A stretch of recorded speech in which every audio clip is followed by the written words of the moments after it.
Bien, vamos con nuestro invitado a esta hora de la mañana. Está con nosotros Juan Carlos Sodar, economista y director de FACE Consultores, para hablar de las cifras que ha arrojado este Censo Nacional de Población Vivienda. Bienvenido, Juan Carlos. Buenos días. ¿Cómo te sientes? ¿Contento con el primer gol?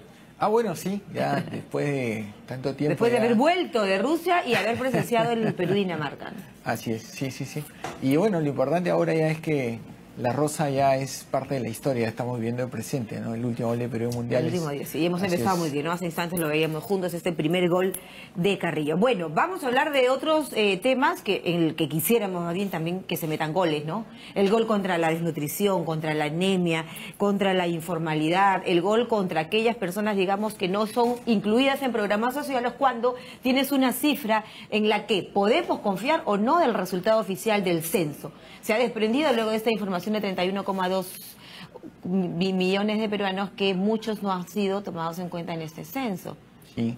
Bueno, desde el principio ha habido algún tipo de comentarios con respecto a gente que no había sido censada, así es, y eso se ha notado especialmente en varias regiones de la sierra, ¿no? Entonces vemos en regiones como Puno, vemos en regiones como Cajamarca, y especialmente en Huancavelica, se ha censado solamente alrededor del 75% de la población que se censó el 2007. ¿No? Es decir, puede haber indicios de que en estas regiones el crecimiento poblacional ha sido mucho más bajo. Juan Carlos, una consulta. ¿Por qué razón decimos los peruanos, incluso los jugadores de fútbol y todo el mundo lo dice, somos 33 millones de peruanos, pero este censo... 31, así es, sí. Bueno, en realidad eso sugiere lo que ha mostrado la evidencia en otros países. Es decir, conforme la economía va creciendo y conforme la población va aumentando, el ritmo de crecimiento va disminuyendo, ¿no? Entonces, lo que se ha demostrado ahora es que efectivamente nuestro ritmo de crecimiento entre censos ha sido menor que el que venía hasta el año 2007, digamos, hasta el año 2007. Te preguntaba sobre la queja, algunos dicen incluso hay que probablemente hacer otro censo, debiéramos tener otra medición para realmente reflejar la foto de cuántos peruanos somos. Bueno, en realidad siempre va a haber una diferencia entre el grupo de gente censada y el universo de la población, digamos, ¿no? Lo que sí llama la atención, por ejemplo, en comparación con el 2007, ¿no? El grupo censado frente a la población total fue el 97%. Ahora ese grupo censado es 94%. Entonces, eso sugiere algún tipo de problema en el diseño. ¿Algún tipo de problema en el diseño? Porque el representante de INEGI decía ayer, este es un diseño... digamos, bien probado, mucho mejor que, por ejemplo, el nivel de falla que pudiera tener, como comparándose un poco con Chile, ¿no? Se supone que este sistema que hemos usado desde el Perú es al contrario. Bueno, menos nivel de riesgo de equivocarse. lo que pasa es que hay, digamos, varias metodologías para implementar censos, ¿no? Acá la que se optó es la de un solo día censar a toda la población, mientras que, por ejemplo, hubo una prueba hace algunos años, previo a la del 2007, donde el censo fue continuo. Durante algún tiempo se fue censando a la población. Así es en Japón también, por ejemplo. Sí, o sea, no es que, digamos, todo el mundo tenga que estar en su casa esperando que llegue la persona del INEGI a hacerle la encuesta, ¿no? Sino que uno sigue con las actividades cotidianas y en algún momento durante un periodo previsto, ¿no?, llegan a la casa y le hacen las preguntas, ¿no?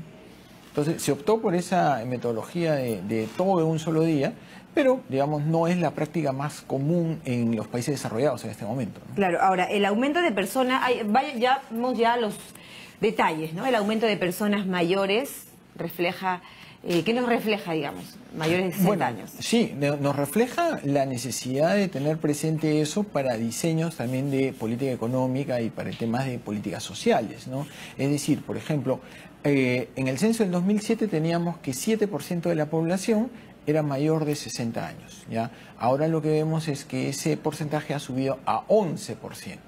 Y la relación entre personas menores de 14 años y mayores de 60 ha cambiado drásticamente. Es decir, en el 2007 lo que teníamos era alrededor de 4,5 personas menores de 15 años por cada mayor de 60. Correcto. ¿Ok? Ahora eso ha bajado alrededor de 2,2. Lo que también nos grafica es la PEA. Aquí hay un dato interesante en la población económicamente activa, que entiendo ha crecido, pero que refleja que somos más mujeres. Sí. Y la brecha mujeres frente a hombres ha aumentado, ¿no? Es decir, si nosotros vemos el 2007, era alrededor de 50.2 mujeres. Ahora esa proporción de mujeres ha aumentado, es alrededor de 50.7. ¿Qué significa esto? Bueno, sabemos que hay más mujeres en el país, ¿no? Sí, pero eso también implica tener presente eso en términos de políticas de protección laboral, por ejemplo. Así es, a ese tema quería llegar, políticas de protección laboral, de flexibilidad laboral, ¿no es cierto? Y ¿por qué no hablar de que esas cifras no reflejan además el empoderamiento cada día seguro de la mujer? ¿Y por qué no presentar un planteamiento en el que se respeten los derechos laborales? Bueno, justamente, ¿no? Esa brecha salarial que existe entre mujeres frente a los hombres no debe ser considerada también en este momento, ¿no? El hecho de que haya más mujeres en la fuerza laboral implica la necesidad también de generar mayor igualdad en lo que son las condiciones laborales de mujeres frente a los hombres. De mujeres frente a hombres. Y esa desigualdad pasa, Juan Carlos, por un tema económico también, ¿no? Bueno, los niveles de remuneración, aun cuando se hacen las mismas actividades, sabemos que en el Perú y muchos otros lugares del mundo no se respetan, ¿no? Bueno, sí, y eso también va por el tema de capacitación laboral. Probablemente también la educación femenina para el trabajo es mucho menos difundida, mucho menos intensiva que la capacitación para hombres, ¿no? Vamos hablando de los distritos y de las regiones del país, la región con mayor número de habitantes. Bueno, la región con mayor número de habitantes sigue siendo Lima, ¿no? Y en particular si vamos a la provincia de Lima, ¿no? Que estamos ya alrededor de los 9, ya sobre los 9 millones. Sobre los 9 millones de habitantes, ¿no? Quizás nos acostumbramos a redondear las cifras, por eso te decía, hablamos de casi 33 millones, en Lima decimos 10 millones de peruanos que vivimos en la capital. Estas cifras del INEGI nos grafican un poco, quizá más aproximado, en el caso de Lima, sobre los 9 millones la población. Así es. Imagínate tú el centralismo, ¿no? Bueno, sí. Eso refleja también la diferencia en las condiciones de vida, ¿no? De Lima frente al resto del país. De acceso a oportunidades, por ejemplo, ¿no? Pero también lo que nos muestra, Juan Carlos, es que seguimos en este tema de la centralización en la capital, con lo que ello conlleva, digamos, o a lo que ello arrastra, ¿no? Así es. Sin embargo, también se aprecia que empiezan a crecer otras regiones, ¿no? Y, por ejemplo, se consolida Piura como la región con el segundo grupo poblacional más grande. Y es interesante el caso de Piura porque no es que tenga un centro urbano tan grande como Trujillo o Arequipa, sino que son varias ciudades pequeñas que van sumando población, ¿no? Entonces está ¿podríamos decir que ahí está región, funcionando un poquito mejor ese tema de descentralizar? Pareciera que sí, ¿no? Porque y mira, con lo que acabamos de ver, el niño costero y toda la afectación que ha tenido el norte del país, ¿no? Así es.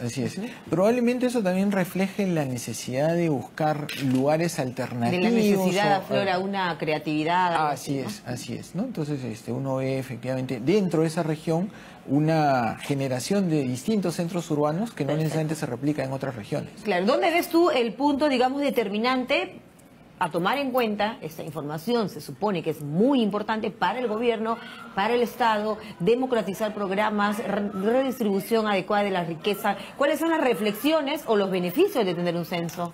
Resultado oficial. Partiendo, digamos, de los grandes lineamientos o los grandes números que uno puede encontrar en este censo, es muy interesante lo que está pasando en el caso de la sierra, ¿no? Entonces uno ve en Cajamarca, en Puno, en Pasco, Huancavelica, ¿no?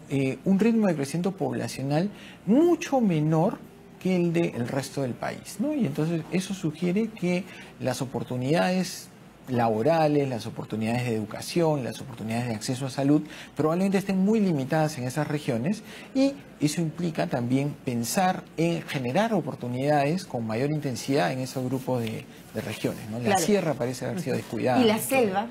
La selva ha venido rezagada, pero si uno ve en términos relativos, ¿no? Está cerrando esa brecha frente a la sierra, ¿no? Entonces, desde el 2007 al 2017 ha habido un desarrollo relativo de la selva, digamos, mayor que el de la selva, sin el de la sierra, sin que eso quiera decir que ya están solucionados todos sus problemas. Definitivamente, ¿no? el tema mucho más atrás. Claro, pero por lo menos estamos, ¿crees tú, de manera más seria y sobre todo sostenible, cerrando brechas? Pareciera que sí, ¿no? Y eso es justamente consecuencia de estar hablando de un periodo en que el crecimiento fue, digamos, no la excepción, sino la regla, ¿no? Era lo que claro. vimos fue más bien esa crisis mundial entre 2008 y 2009, en la cual sufrimos todos, pero estamos hablando de un periodo en el cual la economía ha crecido. Hablamos antes del centralismo, ¿no, Juan Carlos? En el caso de Lima y, por ejemplo, San Juan de Lurigancho, en la capital, que además es el distrito más grande del país, ¿no es cierto? Concentra el mayor número de personas. Así es. Y sigue creciendo, Y sigue ¿no? creciendo. De manera desbordada, no sé. Aquí, ¿qué entra, digamos, de la planificación? Y es interesante, ¿no? Digamos, un distrito que está muy cerca de Lima centro, digamos, ¿no? Muestra un crecimiento desbordado y no planificado, ¿no? Y probablemente esa sea la mejor demostración de lo que está pasando con nuestro país, ¿no? Y el peruano emergente, el comercio, digamos, porque esta es una zona evidentemente comercial, de Sí. gente muy pujante, gente emergente Sí. que ha venido y que ha encontrado. Pero a lo que me preocupa, digamos, como capital, el crecimiento desbordado en algunos puntos de la misma sin un plan ordenado, urbanístico, arquitectónico, planificado, de un desarrollo quizá mejor estudiado como urbe. ¿Qué Así opinas de es. este tema? Bueno, eso básicamente refleja una característica muy propia de nuestro país, ¿no? Que es la informalidad en todo aspecto, ¿no? No solamente en lo laboral, sino en, por ejemplo, la construcción de vivienda, en la planificación urbana, en todo tipo de actividades se nota que somos un país informal, ¿no? Y entonces San Juan de Lurigancho es un buen ejemplo de eso, ¿no? Claro. Ahora, veíamos al representante del mapa, de la mesa, ¿no?, de desarrollo contra la pobreza, el señor Arnillas, que lo veo, que digamos que tiene mucho tiempo aquí en este cargo, que conoce el tema y el sector seguramente. ¿Qué aportes habría que dar a este tema, la reducción de la pobreza, ¿no? ¿Hacia qué está relacionada? ¿Qué otros aspectos o trabajos que tenga que hacerse desde el Ejecutivo, seguramente desde el Congreso, no sé? Probablemente generar condiciones en las cuales sea atractivo para un inversionista, sea atractivo para una empresa privada, abrir sedes en estas regiones donde se ha visto ese menor crecimiento poblacional, ese rezago relativo, ¿no? Entonces, por ejemplo, es llamativo el caso de Cajamarca, ¿no? Cajamarca probablemente sea una región que en los últimos años ha perdido atractivo desde el punto de vista privado para entrar. Y entonces eso refleja una sensación de la población de que no hay mayores oportunidades, salgamos Y de sales, acá. Emil, Así claro, es. sales, dejas la región, dejas la ciudad. Sin embargo, Cajamarca es un punto bien interesante de tratar por el canon, ¿no es cierto? Así es. ¿Y qué pasa en Cajamarca? ¿Por qué la pobreza? Bueno, es que uno ve que en los últimos años la participación relativa de minería dentro de la actividad económica de Cajamarca solo ha caído, ¿no? Entonces eso implica también... Pero un digamos que en menor- la época cuando soplaban, digamos, mejores vientos, en esta actividad minera en Cajamarca tampoco se habló de una reducción importante de los niveles de pobreza y de desarrollo. ¿Cómo lo viste? Bueno, es que si uno ve en los años previos, digamos hasta el 2014, 2015, en realidad en todo el Perú iba reduciéndose los niveles de pobreza, ¿no? El 2017 más bien se interrumpió ese proceso y a nivel nacional subió la pobreza. Y dentro de esas regiones en las que subió, Cajamarca destaca, ¿no? Pero justamente si uno ve la trayectoria de lo que es la incidencia de pobreza con la participación de minería, justamente esa incidencia de la pobreza ha aumentado conforme la minería ha perdido importancia. Exactamente, así, y eso se puede desprender seguramente de despidos, de reducción de justamente de oportunidades laborales, ¿no?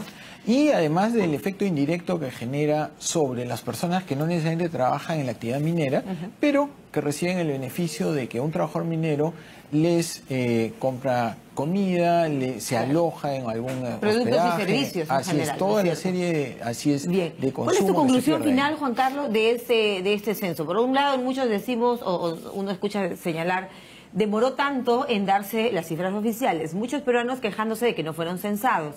En fin, hay quienes dicen, de repente habrá que tener un nuevo censo en el país con lo que ello significa en cuanto a inversión de dinero, de recursos, ¿no?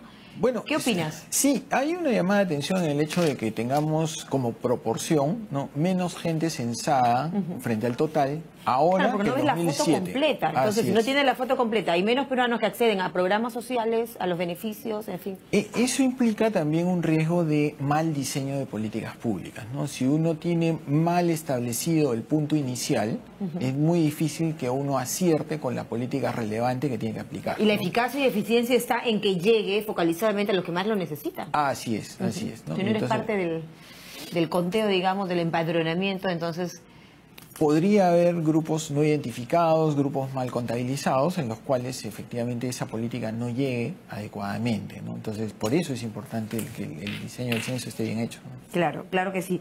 Bien, y finalmente, ya estamos viviendo el día de hoy, ¿no es cierto?, este momento importante que nos ha dejado el fútbol y que al peruano le arranca un sentimiento diferente, más positivo. ¿Cómo va a inferir eso, por ejemplo, en el desarrollo de nuestro país?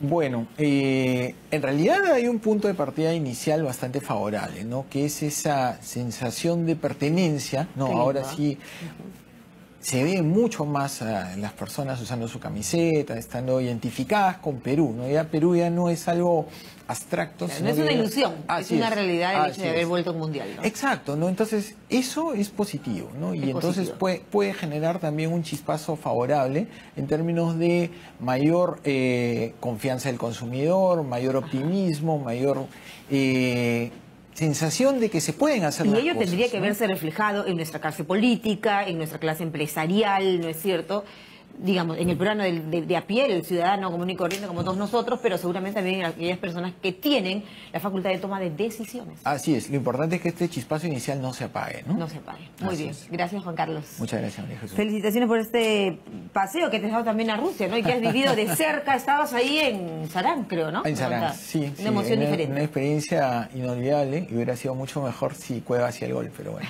Bueno, así es penal, que no nos vamos a olvidar jamás. Gracias a nuestro invitado, Juan Carlos Odar, economista y director de Face Consultores, hablándonos de este resultado que ha entregado, los primeros resultados oficiales del INEI sobre el Censo Nacional del año 2017 en nuestro país. 9:40 de la mañana, pausa.